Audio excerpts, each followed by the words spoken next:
Part of Speech by Salma Jihan Padilla.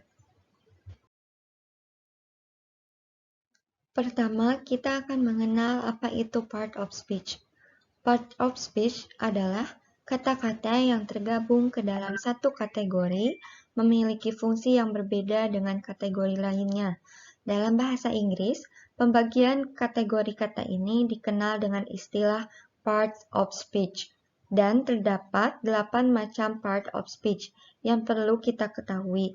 Salah satu di antaranya adalah mengenai noun, yang mungkin kalian sudah familiar dengan kata tersebut.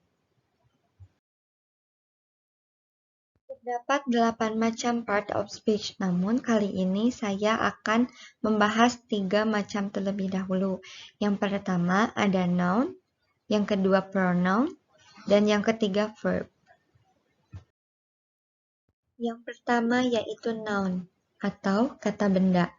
Noun atau kata benda digunakan untuk nama orang, benda, hewan, tempat, dan ide atau konsep. Noun sendiri terdapat dibagi lagi ke berbagai jenis, seperti yang pertama ada countable atau artinya dapat dihitung. Contohnya seperti book, 11, train, dan lain-lain. Yang kedua ada uncountable atau mass, artinya tidak dapat dihitung. Contohnya seperti love, sand, or happiness. Yang ketiga ada common atau sesuatu yang umum. Contohnya seperti country, city, mount. Dan yang keempat ada proper, artinya sesuatu yang spesifik. Contohnya seperti Switzerland, Jakarta, January, dan lain-lain. Yang kelima ada concrete, artinya sesuatu yang berwujud nyata seperti bake, cake, building. Dan yang keenam ada abstrak, artinya menyatakan ide, konsep, keadaan, dan hal abstrak lainnya. Contohnya seperti friendship, time, or imagination. Dan yang terakhir ada kolektif, artinya merujuk ke sekelompok orang, hewan, atau benda, seperti their, family, government, and etc.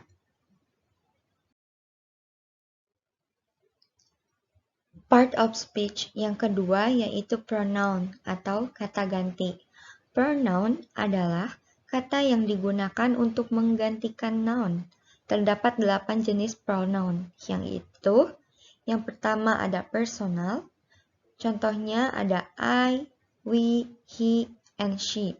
Yang kedua ada demonstrative, seperti this, that, and those.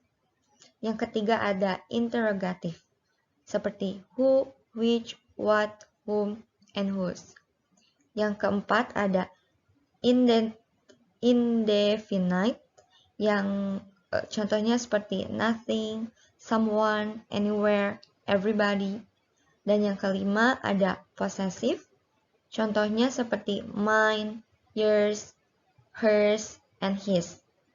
Yang keenam ada reciprocal, seperti each other or one another.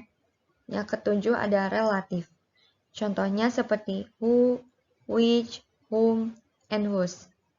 Yang kedelapan ada reflexive, contohnya seperti myself, yourself, ourself, themselves. Dan yang terakhir ada intensive, seperti himself, herself, ourself, and themselves. Dan bagian dari part of speech yang terakhir pada pembahasan kita kali ini yaitu verb atau kata kerja. Verb adalah kata kerja yang digunakan untuk menunjukkan tindakan atau keadaan. Verb dapat dibagi ke dalam beberapa jenis, seperti yang pertama ada action verb atau transitive, menunjukkan tindakan atau kepemilikan dan dilanjutkan dengan direct object. Contohnya seperti have, give, write. Yang kedua ada action verb intransitive, menunjukkan tindakan tidak diikuti dengan direct object. Contohnya seperti arrive, rise, wait. Yang terakhir ada linking verb sebagai penghubung subjek dan deskripsinya. Contohnya seperti be, taste, and remind.